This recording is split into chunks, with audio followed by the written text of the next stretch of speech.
सास का मायका प्रेम। रिद्धि की सास को हर वक्त अपने मायके का गाना गाने की आदत थी। अरे बस करना माँ, मामा का ये किस्सा तो 50 बार पहले भी सुना चुकी है। अरे हाँ, तो क्यों ना बताऊं। तेरे चाचा तो उस वक्त हाथ झाड़ कर खड़े हो गए थे। तब मामा ही था तेरा जो आगे आया और मदद की। देखो अब ठीक है ना, जो हो गया सो हो गया। क्यों एक बात को हमेशा गाती रहती हूँ। अब तो बहू घर आ गई है, उसे तो सबको मान कर चलना है ना, कि सिर्फ सास का मायका ही समझेगी वो।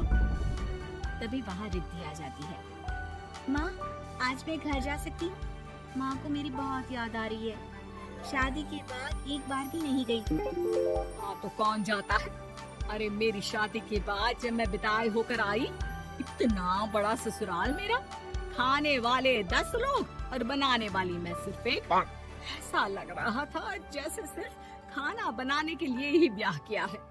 वो तो मेरा भाई था, गांव से एक काम करने वाली चाची को भेज दिया जो मेरा हाथ पटाती थी, और उसको पैसा, खाना, कपड़ा, रहने के लिए कमरा, वो सब किससे दिया था? तुम्हारे भाई ने। ये मामला रोज का था। ससुर भी जब गुस्सा होते तो वो सारी बात कह देते जो उनके मन में इतने समय से चल रही थी। मेरा भाई, भाभी, भतीजा, भतीजी सब छुड़वा दिया। मैंने जीवन भर सिर्फ तुम्हारे परिवार वालों से निभाया, लेकिन अब भी चैन नहीं है तुमको। बहू के सामने सास को लगा कि उसकी बेइज्जती हो रही है। सुन बहू, अपने कमरे में जा, कहीं नहीं जाना मायके वायके। घर का काम कौन करेगा? पड़ोसन। बहू समझ जाती है मामला गर्म चल रहा है। कमरे में जाने में ही भलाई है। कमरे में क्या है? तुम्हारी माँ हर वक्त चिक चिक चिक करती रहती है। कल ताई मिली थी तुम्हारी मुझे, लेकिन मजाल है सासू माँ की उन्होंने एक बुराई की हो, लेकिन सासू माँ हाँ, जब देखो तब ससुराल के लोगों की बुराई करती रहती है। बेचारे पापा जी कितना मिस करते हैं अपने घर वालों को। मेरा तो बड़ा मन करता है कि ताऊ जी, चाचा जी और सब मिलकर रहे, ना साथ रहे लेकिन आना जाना तो ठीक से रखे। हिंदुस्तान और पाकिस्तान एक हो सकता है, लेकिन चाचा और ताऊ के परिवार के साथ हम लोगों का मिलन ना जी ना, कभी नहीं हो सकता। ये बात है। देखिए मेरे साथ ना ज्यादा चैलेंज मत करिएगा। ऐसा कोई काम नहीं है जो मैं नहीं कर सकती। ससुर जी जो कि बहू की बात सुन रहे थे सामने आ जाते हैं। अरे बेटा, तू ये कर सकती है तो प्लीज मेरा परिवार किसी तरह मुझसे मिलवा दे। सारी जवानी तो मैंने किसी तरह काट ली, लेकिन जीवन के इस पड़ाव पर बहुत याद आती है मेरे परिवार की। हाँ हाँ पिताजी, आप चिंता मत करिए, बस मेरा साथ देते रहिए आप दोनों।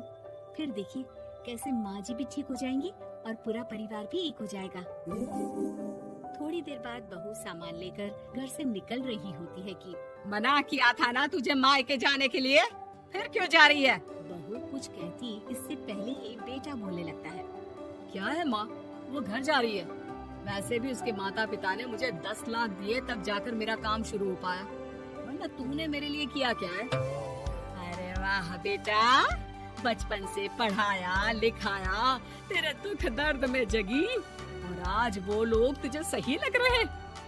और फिर ससुराल में लड़की खुश रहे, ये तो मायके वालों की जीवन भर की जिम्मेदारी रहती है। तो ये तुमको भी तो सोचना था ना। ताऊ जी ने पापा को पढ़ाया लिखाया, जब तुम नहीं आई थी तो पापा के लिए ताई जी ने पापा की माँ की तरह देखभाल की। अब बोलिए। अरे तू कुछ नहीं जानता बेटा, तेरे पापा को सब पता है, तभी वो उन लोगों से वास्ता नहीं रखते। मैं उन लोगों को जानता हूँ, लेकिन मैं तुम्हें नहीं जानता कि तुम्हारे मन के लायक काम नहीं हुआ तो तुम घर की शांति बर्बाद कर दोगी। सास जोर जोर से चिल्लाने लगती है। तभी वहाँ सास का भाई आ जाता है। अरे क्यों आप लोग मेरी बहन को परेशान करते रहते हैं?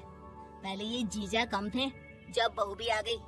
बहन, मैंने तो 30 साल पहले ही बोला था, अपना हिस्सा ले और छोड़ इन लोगों को, चल अपने साथ।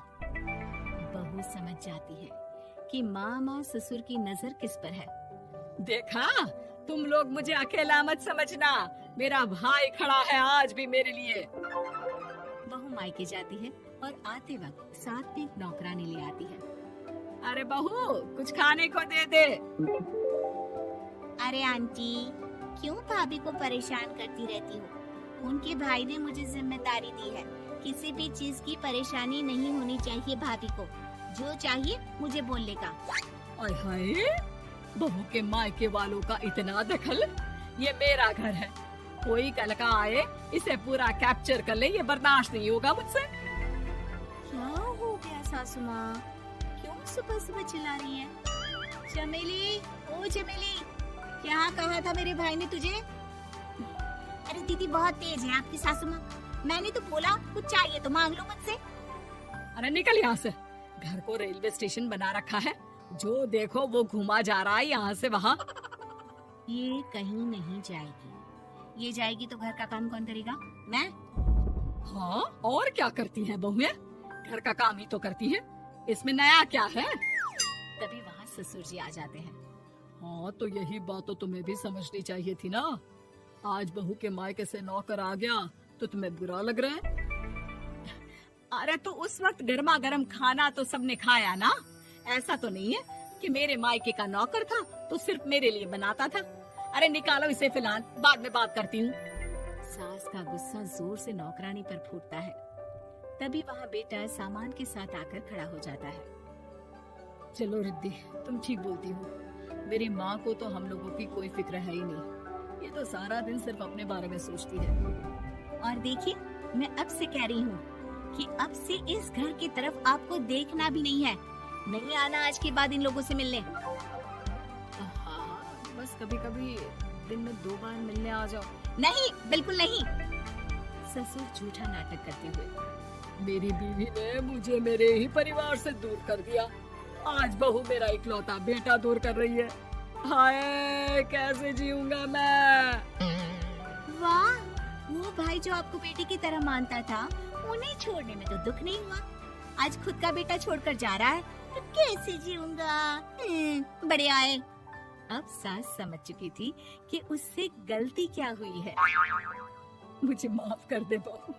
अब मेरी समझ में आ गया कि अपनों से दूर कर बीवियां पति का भला नहीं बल्कि उन्हें जीवन में अकेला कर रही है। मुझे माफ कर दे, मैं अब सबसे माफी मांग लूंगी। ससुर जी दूर से बहू को थम्स अप दिखाते हैं।